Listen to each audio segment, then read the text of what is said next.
साबिक वज़ीर-ए-आज़म इमरान खान की जानिब से फौरी इलेक्शन करवाने का मुतालबा अगर जनरल कमर जावेद बाजवा तस्लीम नहीं करवा पाए तो खान साहब नए army chief general Asim Munir से इस हवाले से बिल्कुल भी कोई उम्मीद ना रखें, चाहे वो सारी असम्बलियों से मुस्ताफ़ी हो जाएं। अपने ताज़ा सियासी तजज़िये में इन ख्यालात का इजहार करते हुए सीनियर सहाफ़ी अंसार अब्बासी ने कहा कि इमरान खान का लॉन्ग मार्च नाकाम हुआ।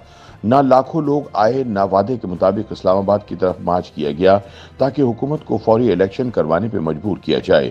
लेकिन इसके बावजूद इमरान सियासी तौर पर PDM और इत्तेहादियों की मौजूदा हिकमत अमली पर भारी हैं। इत्तेहादी हुकूमत ने नए आर्मी चीफ की तैनाती में इमरान का प्रेशर न लेते हुए आसिम मुनीर को फौजी सरबराह बना दिया, तो कप्तान ने भी पैतरा बदला और लॉन्ग मार्च खत्म करते हुए पंजाब और खैबर पख्तूनख्वा की असम्बलियां तहलील करने का ऐलान कर दिया ताकि हुकूमत को जल्द इलेक्शन करवाने पर मजबूर किया जा सके। लेकिन नए आर्मी चीफ की तैनाती के बाद फौज पर दबाव डालकर हुकूमत से फौरी इलेक्शन की तारीख लेना अब मुमकिन नजर नहीं आता। अगर जनरल बाजवा ने 7 महीनों में तमाम तर दबाव के बावजूद ऐसा नहीं किया तो भूल जाएं कि जनरल आसिम मुनीर ऐसा कुछ करेंगे, क्योंकि इससे फौज मजीद मुतनाज़ा हो जाएगी, खुसूसन ऐसे वक्त में कि जब वो गैर सियासी होने का ऐलान कर चुकी है। अंसार अब्बासी कहते हैं कि जनरल आसिम मुनीर के नए फौजी सरबराह बनने के बाद अगर इमरान खान का लॉन्ग मार्च इस्लामाबाद भी आ जाता तो खान को कुछ नहीं मिलता। इसलिए मौसूफ ने बज़ाहिर बगैर किसी मशावरत के इस नई हिकमत अमली का ऐलान किया ताकि अब तहरीक इंसाफ तमाम असम्बलियों से इस्तीफ़ा दे दे, जबकि पंजाब और खैबर पख्तूनख्वा के वज़राए आला अपनी अपनी हुकूमतों को ख़त्म और असम्बलियों को तहलील कर देंगे। दूसरी जानिब हुकूमती इत्तेहाद का दावा है कि इमरान खान और इनका लॉन्ग मार्च नाकाम हो गया है और इसलिए उन्होंने फेस सेविंग के लिए एक नया शोशा छोड़ दिया। वैसे पिछले कई महीनों से बार बार PDM के रहनुमा और सहाफ़ी ये कहते रहे हैं कि इमरान को अगर जल्द इलेक्शन करवाने हैं तो वो पंजाब और खैबर पख्तूनख्वा में असम्बलियों को तहलील करे, तो फिर PDM के पास भी फौरी इलेक्शन के अलावा कोई दूसरा ऑप्शन नहीं रहेगा।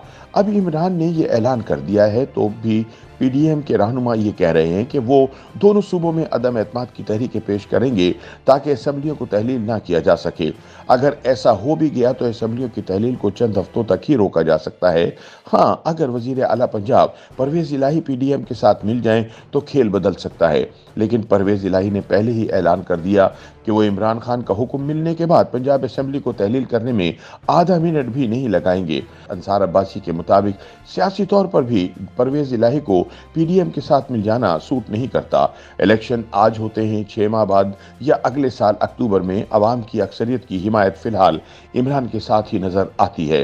परवेज़ इलाही को मालूम है कि अगर वो इमरान के साथ मिलकर इलेक्शन लड़ेंगे तो यकीनी तौर पर जीत जाएंगे, दूसरी सूरत में इनके लिए सियासी रिस्क ज्यादा है। हुक्मरान इत्तेहाद इमरान की सियासत के मुतालिक जो भी तासुर कायम करने की कोशिश करे, हकीकत में उनके लिए अब पहले से ज्यादा परेशानी का वक्त शुरू हो चुका है। इमरान जूं ही पंजाब और खैबर पख्तूनख्वा की असम्बलियां तहलील करवाएंगे, हुकूमत की मुश्किलात में इजाफा हो जाएगा, यूं सियासी और माशी अदम इस्तेहकाम बढ़ेगा, जिसका हुक्मरान इत्तेहाद को अमूमी तौर पर और नून लीग को बिलखुसूस बहुत ज्यादा नुकसान होगा।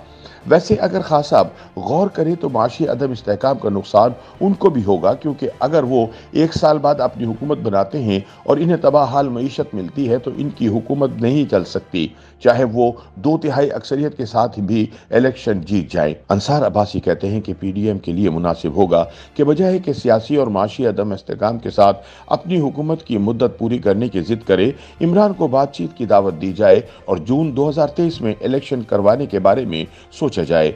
बातचीत से सियासी इस्तेहकाम भी आएगा और माशी सूरत हाल भी अबतरी से बच जाएगी। सियासतदानों में इख्तिदार के हुसूल की रस्साकशी तो कभी ख़त्म नहीं होने वाली, इसलिए पाकिस्तान और अवाम के मफाद में यही बेहतर है कि दोनों फरीक बातचीत के जरिए इलेक्शन का फैसला करें, जो जून में मुमकिन हो सकता है। YouTube पर गूगली न्यूज देखने के लिए youtube.com की सर्च बार में गूगली न्यूज TV टाइप करें। गूगली न्यूज के पेज पर सुर्ख रंग के सब्सक्रिप्शन वाले बटन पर क्लिक करना ना भूलिए। YouTube पेज पर अपलोड होने वाली वीडियोस से बाखबर रहने के लिए बेल आइकन पर क्लिक कीजिए। आपको हर नई वीडियो के बारे में नोटिफिकेशन मौसूल हो जाएगा।